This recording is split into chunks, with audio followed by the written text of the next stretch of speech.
This podcast is sponsored by the Fargo-Moorhead West Fargo Chamber of Commerce. The Chamber is a catalyst for growth and prosperity and is here to protect and promote business, inspire innovation, cultivate communities, and influence action.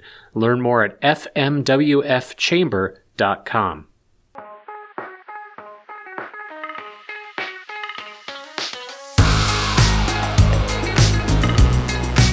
Hi there, everyone, and welcome back to another episode of the Inforum Business Beat podcast. I'm your host, Thomas Evanella. We'll get you caught up on the week's latest headlines and break down a story that's familiar to many families. Let's get things started. A new tween girls clothing store named Evsy will be opening inside the Westacre Shopping Center in November. Evsy is a concept of women's retailer Maurice's. The store will take the place of the former Sports City on the mall's east end.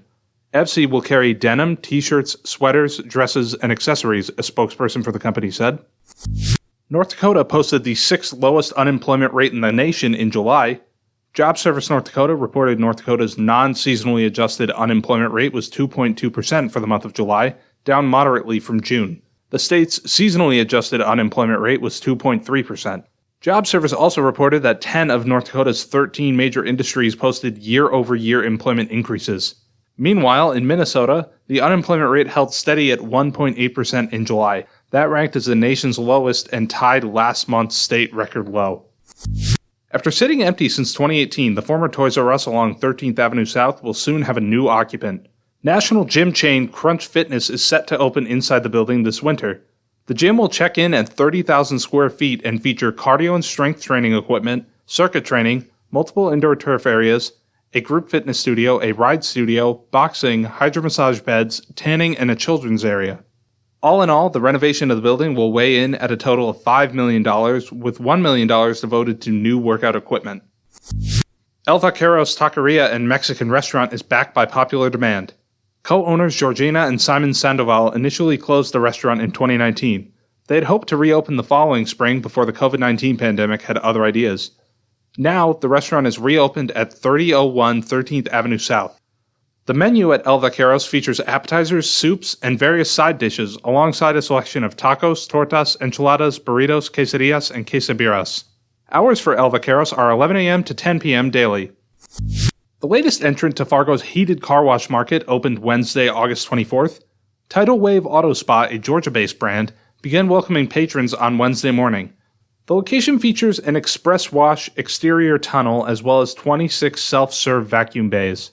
Although Tidal Wave is the newest face in the area, site leader Joe Brown told the forum that there's enough room for everyone in the car wash industry. North Dakota's first Tidal Wave opened recently in Minot. Another is soon to come in Grand Forks.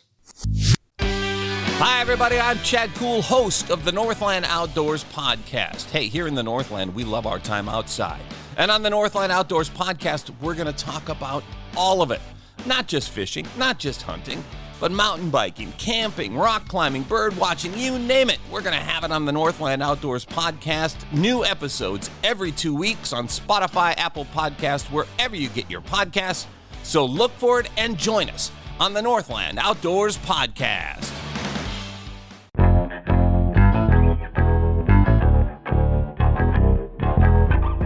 Tammy Swift delivered a story this past week on a topic that I suspect is familiar to a lot of readers and listeners. Tammy profiled Joy Tandberg of Dak-Minn Driving and Home Evaluations, a new business in the region with the sole purpose of determining if seniors are still safe behind the wheel. Taking away an older relative's keys is never easy, but Joy offers professional evaluations to decide when the time is right. Tammy is with us today to discuss Joy's business and the difficulties it entails. Tammy, welcome back to the podcast. Thanks, Thomas. Good to see you. And Tammy, tell us about what all goes into one of Joy's evaluations. This is a really difficult process for everyone concerned. What goes into one of these? Okay, well, Joy's evaluations actually consist of two parts. There's a cognitive portion in which she sits down with the client and tests their mental acuity in areas like focus, multitasking, reaction time. And then from there, she can usually assess whether it's actually safe to move on to the next step, which is riding in the car with the client. And just like in a old-time driver's ed situation, there is an instructor's break on her side. So, I mean, it's a lot like what we see with driver's ed, except these people already know how to drive and they're being retested on it. And tell us a little bit about Joy herself. What compelled her to start this business, and what was kind of the inspiration behind it? Yeah, she's a neat lady. She said she faced this dilemma herself with her own mother, which is something I think both you and I talked about. A lot of families can relate to. No one in Joy's family could agree on whether their mom should really be driving. But then the decision was made for them when her mom had an accident. And although her mom didn't get hurt, it did finally help everyone acknowledge that she probably shouldn't get behind the wheel anymore. And so that really stuck with her. And Joy is also an occupational therapist, and she moved here a few years ago to work in Grand Forks. And about that time, a mentor of hers who does driving evaluations for a living also convinced her to open a similar business in North Dakota, because there's only just a handful of these types of driving rehabilitation specialists in the state. And when Joy kind of makes the decision that it's time to turn over the keys, it's not just the car that goes, it's the individual's independence. The seniors lose a lot of independence once they lose their transportation. How hard is that conversation for people to have? Well, as you can imagine, it's a very difficult one, especially in a rural state where people have to drive everywhere in order to stay self-sufficient. So Joy said she has cried alongside her clients many times when they realize they can no longer drive, or else they have to really have their driving restricted to like daytime driving or something. As an OT, she says her goal is always to keep people as independent, healthy, and safe as possible. But for some people, it soon becomes glaringly apparent that driving is no longer conducive with staying safe or healthy. She did say people are a lot more open to it if they get a good explanation as to why their driving is being curtailed. She talked about one guy who had Parkinson's disease, and everyone in his family and even his doctor said he can't drive anymore. And he just kept driving. He didn't believe them. And so he wound up being sent to Joy. And she picked up as early as the cognitive exam that he really should not be driving. And so she told him that, and he wasn't too happy about it. But then she went through the test with him, question by question, explained how he did, and explained exactly how that directly affected his driving. And once he got that thorough of an explanation, he said, "This is the best money I've ever spent. Nobody has told me why I can't drive. They've just said I can't drive."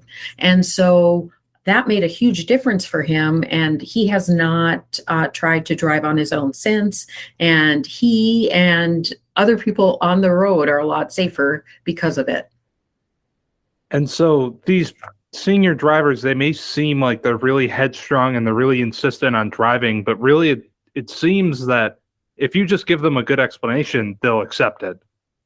Yeah, I think most people with some common sense are going to go, okay, well, we're not always so good at assessing ourselves, like our abilities. Sometimes it does take that outside expert to kind of give us a more objective view. And sometimes even for the family, it's hard for them to make that decision too. So it's good to have an expert out there and someone who's trained in this. And I don't want things to sound totally gloomy here, because Joy has also vindicated a couple seniors whose families have told them that they need to stop driving. Joy comes in and she says that they still can, or that they can be retrained onto an adaptive vehicle. Tell us about some of those cases. Yeah, it was really cool. She said this is definitely the favorite part of her job. She said she had one 92-year-old man, and his family did not want him driving.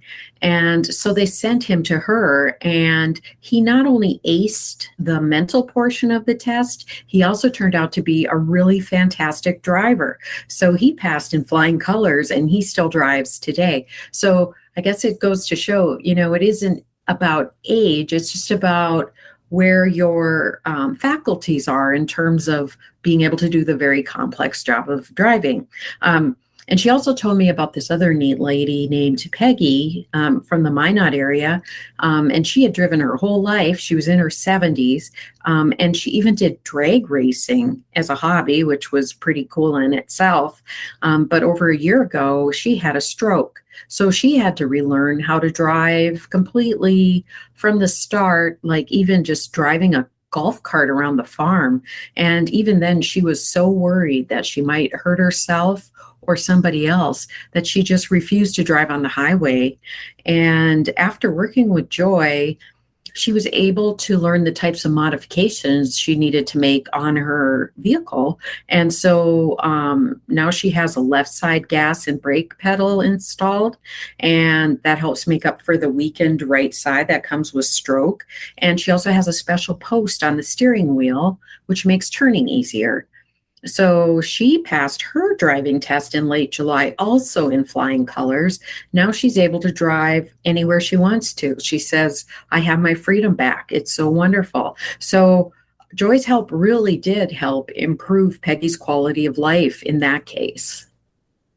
And overall, what do you feel were some of your takeaways from spending time chatting with Joy? What was some of the advice that she had for people who are in this situation? Well, for the seniors themselves, one thing is, you don't want to have a great driving record your whole life. And then all of a sudden you get out there, and because you are maybe not acknowledging that your driving acumen is not where it used to be, you could actually get very seriously hurt or actually really hurt somebody else, which could just have devastating consequences. The other thing is, and I actually also talked to a specialist at Sanford, and she gave me this great quote about driving. She said, driving is a privilege. It's not a right, because it's a skill that can kill. And that is so true. We all drive every day. We drive so much. We don't even think twice about it. It's become rote. But driving's incredibly complex. If you check in with any freshman learning how to drive, there are so many things to keep track of. And it takes so many executive functions and decision-making things. And so this was just a good reminder that, yes, it's hard to give up driving, but not everybody really should be doing it. I mean, it can be lethal in some cases. The other thing that I kind of liked is that she just sort of reminded us that if a senior or somebody with a disability can no longer drive, it's really up to their support network, their loved ones, their family, to kind of step in and step up, and decide, okay, who's going to make sure mom gets to church? Who's going to help dad make his weekly grocery run? It's really important that that person is still able to feel some sense of independence, that they're still able to get out in the community and do the things they want. Really important for mental wellness. And so she said it's important to think of that once the keys are revoked, that there's a human being behind there. And that was Forum reporter Tammy Swift breaking down her recent story on Dak-Minn driving and home evaluations. To find the full story and the rest of our business coverage, visit inforum.com/business. Tammy, thanks again for chatting with us. You bet. Thanks, Thomas. That'll do it for this week's edition of the Inforum Business Beat podcast. This has been your host, Thomas Evanella. Check back to inforum.com/business for all the latest news. Inforum is proud to be a part of The Trust Project. To learn more about our ideals and commitment to trustworthy journalism, go to inforum.com/policies and standards.